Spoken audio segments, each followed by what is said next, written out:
Hi, folks. This is Professor Alexander. Today we're going to be covering Chapter 11, and Chapter 11 deals with deductive reasoning. It also deals with your peak performance in terms of how you are going to become a creative thinker and a creative problem solver.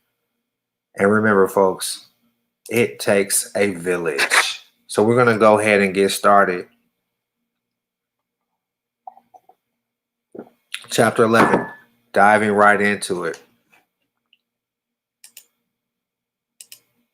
Now, Chapter 11, the learning objectives are identify the essentials of critical thinking, explain the problem solving process, identify critical thinking and problem solving strategies, describe common fallacies and errors in judgment, explain the importance of creativity and problem solving, identify problem solving strategy for mathematics and science, and identify ways to enable creativity.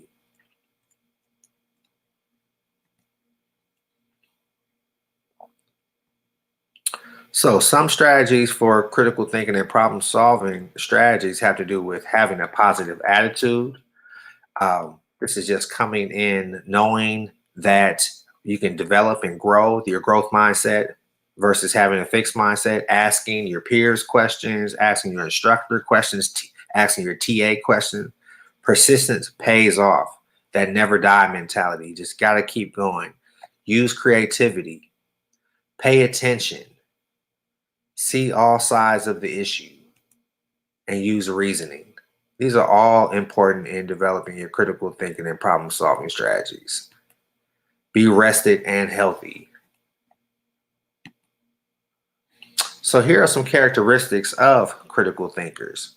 A critical thinker will suspend judgment and tolerates ambiguity, and ambiguity is a fancy term for the unknown or the uncertain. Critical thinker is curious and interested in seeking new solutions. A critical thinker clearly defines the criteria for analyzing ideas. Critical thinker examines beliefs, assumptions, and opinions against fact. So objective versus subjective. Critical thinker also asks pertinent questions and assesses statements and judgments. Critical thinking is open-minded and seeks opposing views. They're not afraid to disagree or agree to disagree. Characteristics of a critical thinker admits a lack of information or understanding when necessary because critical thinking involves growth, development, always trying to move forward, always trying to learn. So, inductive reasoning, specific to general. So I usually stress that inductive reasoning involves generalizing from specific instances to broad statements such as like this math class is really hard, therefore all math classes will be hard. Where deductive reasoning involves drawing specific conclusions from a broad generalization such as all cats scratch, therefore this cat must scratch. So going from broad specific conclusions to broad generalizations. So common errors in judgment. Common errors in judgment have to do with stereotypes. Okay, as soon as we see somebody, we have a preconceived notion about that person. We foster stereotypes based on what we've been taught, and it usually comes from your background. So we have to divest oneself of these preconceived notions. There's an all or nothing thinking. Another area in judgment would be a snap judgment. They say that you judge somebody within the first 5 seconds of meeting them. Unwarranted assumptions. Where these assumptions come from? You don't even know the person. Projecting our feelings onto others. Sweeping generalization. The halo effect. Halo effect is when one trait of a person or a thing is used to make an overall judgment of that person or thing. We want to avoid that. Negative labeling. Creative problem solving. Expect to be creative. Challenge the rules. Use games, puzzles, and humor. Brainstorm. Integrate the whole brain using that left and right brain, your creative side and your organizational side, and merge those together. Be flexible, positive, and grateful. Embrace diversity and change, and continue to collect ideas. And that's what college is all about: collecting ideas, defining who you are. What are your strengths? Integrating the whole brain while using your creative problem solving. Relax and trust. Trust the process, as they say. Play. Build in this leisure time. Evaluate how you're doing. Talk to your counselor. Look at your transcripts. Talk to your teachers. See where you are. Talk to your peers. Support, acknowledge, and reward creativity. Allow for failure to take place. Don't have this perfectionist attitude. This perfectionist mindset says that you can't learn from mistakes. You can't learn from doing bad on the test. Be disciplined and persistent. Be creative for job success. All of these things will add to lifelong success. Math and science applications. Make a model or a diagram. Creative thinking for math and science application involve draw, illustrate, make tables, charts, or list.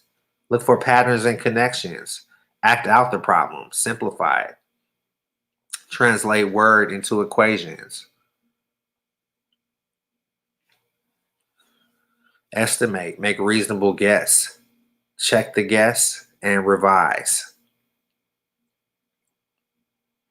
Estimate and make reasonable guess. Check the guess and revise. Work backwards to eliminate. Summarize in a group. In your study group, summarize and take a quick break, quick stretch break, a brisk walk. All of these things will recharge that battery, that mental battery.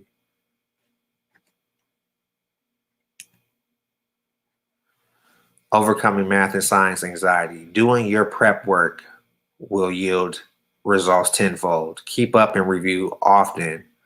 Discipline yourself. If you know that math and science is something that you need to spend a little extra time on, you have to set aside time to get your work done. You do not want to get left behind. You want to do well in that class. Dispute myths. So you might be one of those people. I'm not a math person, or you might be telling yourself, I don't have a math mind, or I come from a family. I come from a background where we didn't do well in math. And a lot of times it's because you didn't practice it. A lot of times it's because you didn't put the work in.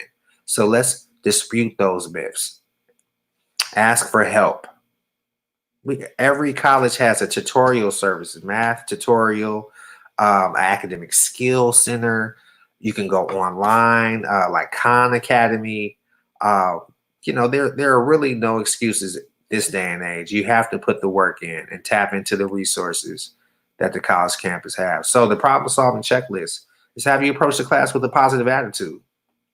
What do you want to know? And what are you being asked to find out? Have you separated essential information from unessential? Have you separated the known from the unknown? Have you asked a series of questions? How, when, where, what, if? Have you devised a plan for solving the problem? Have you gone from the general to specific? We could talk about deductive and inductive. Have you made an estimate? Have you illustrated or organized the problems? Have you made a table or a diagram, drawn a picture, or summarized data? Have you written out the problem? Have you discovered a pattern to the problem? Have you alternated intense concentration with frequent breaks? Remember that brisk walk I talked about, or maybe taking a stretch break, walk around the block. Have you tried working backwards, completing similar problems and solving small parts, chunking? Have you determined if you made careless errors or do not understand the concepts? Have you asked for help early? Have you been willing to put in the time required to solve problems? Have you analyzed the problem? Was your guess close? Did your plan work? How else can you approach the problem? Are there different ways of solving this problem? Have you brainstormed ideas on your own in a group setting? Have you rewarded yourself for facing your fears, overcoming anxiety, and learning valuable skills that will increase your success in school, in your job, or in life? Be on the lookout for Chapter 11 questions online. And just remember, folks, that college is a direct reflection of, are you resilient? Do you have the ability to solve problems? Are you a creative thinker? Are you a critical thinker?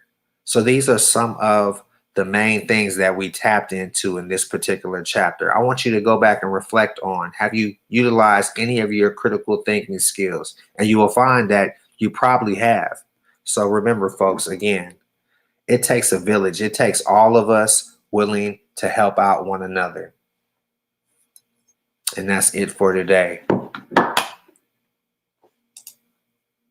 Peace.